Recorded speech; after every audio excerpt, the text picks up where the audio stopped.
YCP ఓటమిపై ఆ party senior నేత బొత్స సత్యనారాయణ కీలక వ్యాఖ్యలు చేశారు.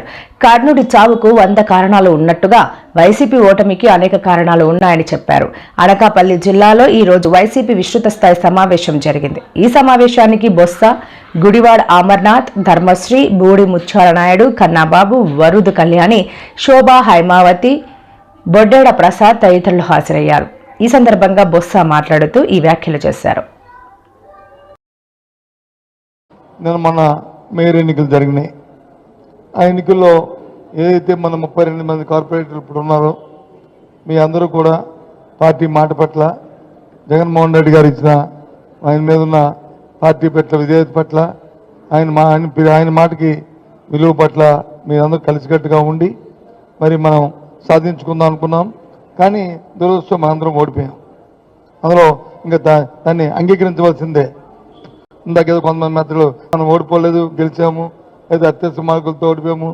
ఓటమి అనేది గెలుపు ఓటమి ఉంటాయి తప్ప ఫస్ట్ క్లాసులు, సెకండ్ క్లాసులు, లేదా డిస్టింక్షన్లు ఉండవు. గెలుపా ఓటమా.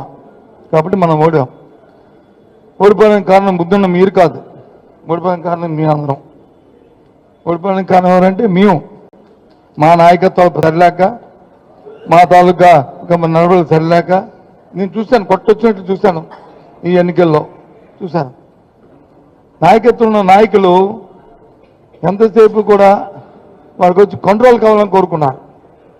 కానీ వాళ్ళతో కింద వ్యక్తులతో కోఆర్డినేషన్ కోరుకోలేదు. కోఆర్డినేషన్ కోరుకుంటే ఇవాళ ఈ పరిస్థితి కాదు. నేను కార్పొరేటరు, లేదు ఒక పార్టీ ప్రెసిడెంటు, లేదు ఒక నాయకుడు, ఆ నాయకుడికి పోతున్న గౌరవాన్ని ఆ నాయకుడితో మనం కోఆర్డినేట్ చేసుకోవడంతో అది అక్కడ మిస్ అయింది ఇక్కడ కార్యక్రమాన్ని. అందుకు ఇవాళ ఈ పరిస్థితి వచ్చినా సరే గెలుపుకోవడంలో అనేవి రాజకీయాలను సహజం.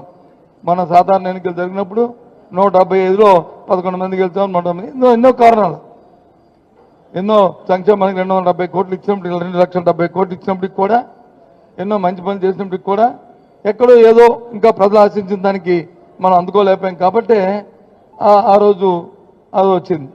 సరే, ఇప్పుడైనా కమ్ముడిపోయింది లేదు. ఇది ఒక గుణపాఠంగా పార్టీ పైన